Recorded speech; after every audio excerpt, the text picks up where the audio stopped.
اللہم صلی علی محمد وآل محمد وجل فرج آل محمد۔ تمام مومنین و سامعین و ناظرین السلام علیکم یا علی مدد۔ آج ہم آپ کو محمد وآل محمد کے غم و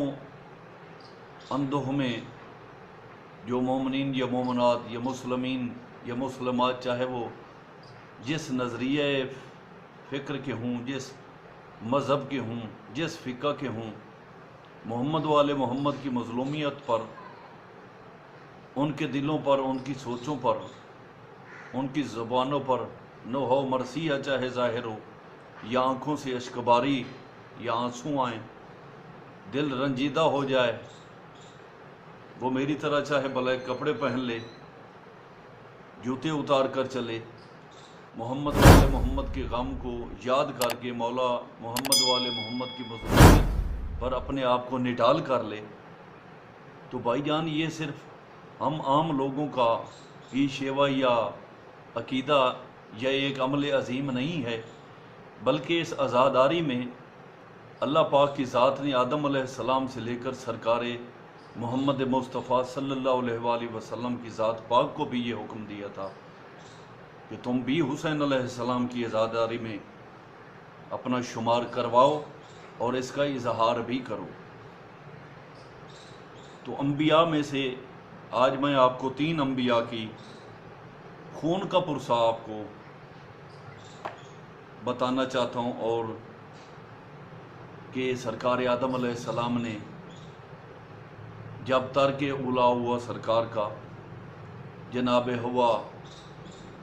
کسی اور شہر میں اور جناب آدم علیہ السلام کسی اور شہر میں، تو یہ جس طرح سرگرداں ہو کر چل رہے تھے دونوں یہ عظیم ہستیاں، تو اللہ پاک کی ذات نے جناب آدم علیہ السلام کو اس عظیم سرزمین اقدس جو مشہور تو تھی بابل و نینوا، ناصریہ، غازریہ یا کرب و بلا کے نام سے منسوب تھی، لیکن میرے پاک بادشاہ نے آ کر اس کو بس ایک مٹھی ہاتھ میں مٹی کی لی اور کہا کہ حسین کا وعدہ ہے تو اسے آئے کرب و بلا کہ تیری زمین کو کربلائے مولا نہ بنا دیا تو میں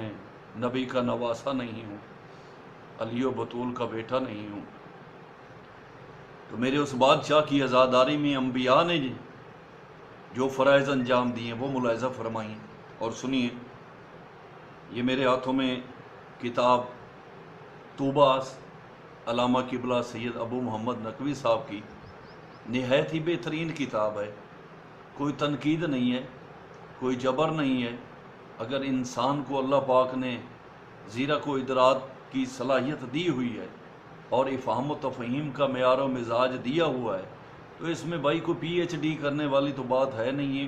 بس انسان کو باضمیر ہونا چاہیے، پھر غلامی جانے اور محمد وآل محمد کا دست شفقت کہ جنہوں نے بلال جیسی ہستیوں کو چن کر عظیم ہستی بنا دیا اور صاحب کشف و کرامت بنا دیا۔ بہرحال یہ ٹاپک طویل ہے، ان کی ذات عظیم کی فضیلت یا مظلومیت بیان کرنے میں تمام انسان قاصر ہیں۔ لوگوں نے اپنے آپ کو اگر غلامی کے طور پر پیش کیا ہے تو وہ غوث و کتب ابدال قلندر بن گئے، بہلول جیسی ہستیاں بن گئے، ہور جیسی عظیم ہستیاں بن گئے کہ جن پر اگر ان کی مزار اقدس پر جائیں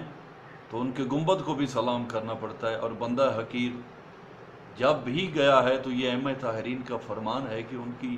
فضاؤں میں رہنے والے فرشتے بھی تم زائرین کا استقبال کرتے ہیں۔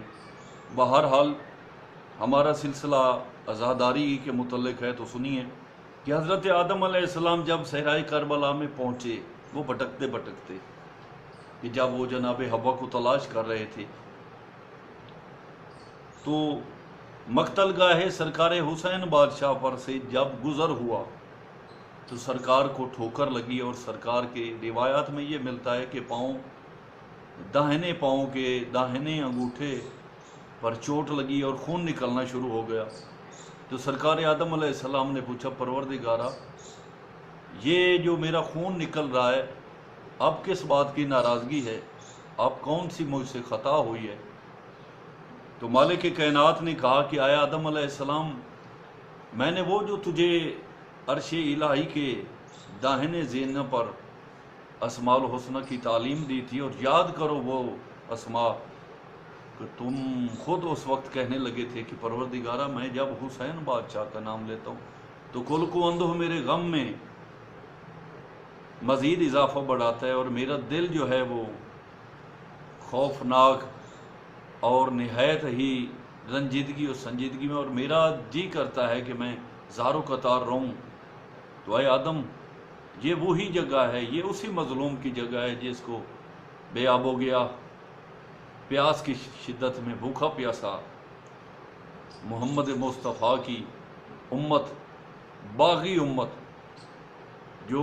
کافروں سے بھی بدتر ہیں، وہ اس حسین کو قتل کریں گے، تو یہ وہی جگہ ہے۔ تو سرکار آدم علیہ السلام نے کہا کہ پروردگارہ مجھ پر اب کیا لازم ہے، یہ میرا خون کیسے روک سکتا ہے؟ تو مالک کائنات نے جناب آدم علیہ السلام کو حکم دیا کہ آئے آدم، تم سرکار حسین بادشاہ کے قاتلان پر لعنت کرو،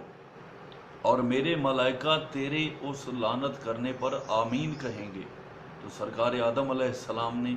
قاتلان سرکار سید الشہداء اور مولا کے اولاد و اصحاب، مولا کے مہمان اور دیگر جو بھی صاحبان عظیم وہاں پر مولا کے حضور میں شہید ہوئے تھے، ان کے قاتلوں پر جناب آدم علیہ السلام نے لعنت کی، فرشتوں نے آمین کہا۔ تو سرکار آدم علیہ السلام نے دیکھا کہ ان کا وہ خون جو جاری ہوا تھا وہ رک گیا ہے، اور اللہ پاک نے جناب آدم کو یہ تعلیم کیا کہ آئے آدم، تیری حبا تجھ کو جلد مل جائے گی۔ اسی طرح سرکار ابراہیم علیہ السلام گھوڑے پر سوار صحرائے کربلا سے گزر رہے تھے کہ گھوڑا منہ کے بل گر پڑا۔ حضرت ابراہیم علیہ السلام کا سر اقدس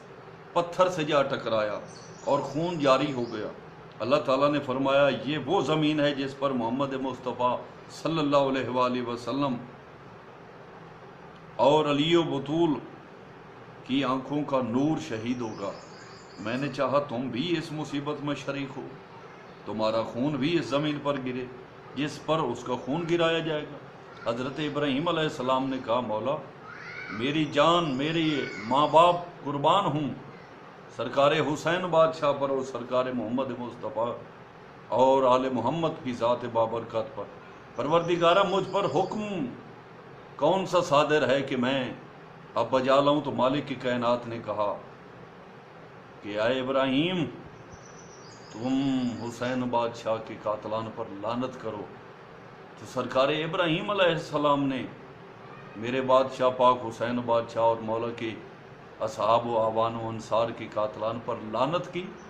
اور سرکار ابراہیم علیہ السلام کے اسی گھوڑے کو مالک کی کائنات نے قوت گویائی عطا کی اور گھوڑے نے آمین کہا۔ اسی طرح حضرت موسیٰ علیہ السلام جب کربلا میں وارد ہوئے تو سرکار کے بند نالین ٹوٹ گئے، پاؤں زخمی ہو گئے، چھالے پڑ گئے۔ اللہ نے وحی کی، اس زمین پر حسین علیہ السلام کا خون گرایا جائے گا، میں نے چاہا تمہارا خون بھی اس زمین پر گرے۔ تو اے موسیٰ، تم یزید اور اس کے ساتھیوں پر، اس باغی جفاکار قوم پر لعنت کرو، اور یوشع بن نون کو کہو کہ وہ اس کی آمین کہیں۔ تو سرکار موسیٰ علیہ السلام نے قاتلان سرکار سید الشہداء پر لعنت کی، اور جناب یوشع بن نون نے آمین کہا۔ مین تو بات یہ ہے کہ محمد و آل محمد کے ہم ماننے والے ہیں، ان کے اطاعت گزار ہیں، تو محمد و آل محمد کی خوشی اور غمی ہمارے لیے باعث عبادت ہے کہ ہم خوشی میں خوشی منائیں اور غمی میں غم منائیں۔ تو بھائی، اگر ہم اپنے دکھ میں، اپنے عزیز و اقربا کے دکھ میں ایک دوسرے کو تعزیت کر سکتے ہیں، یہ خام خیالیاں، یہ خرافاتی نظریات، لو جی فلاں نے کہا یہ بدعت ہے، یہ باطل ہے، اگر تیرے دماغ میں نہیں ہے بھائی بات سمجھنے کے لیے کوئی کیپیسٹی، تو ہم کون سا تمہاری منت کر رہے ہیں کہ لازمی تم آؤ اور سرکار حسین بادشاہ کی صف اعضاء میں شامل ہو۔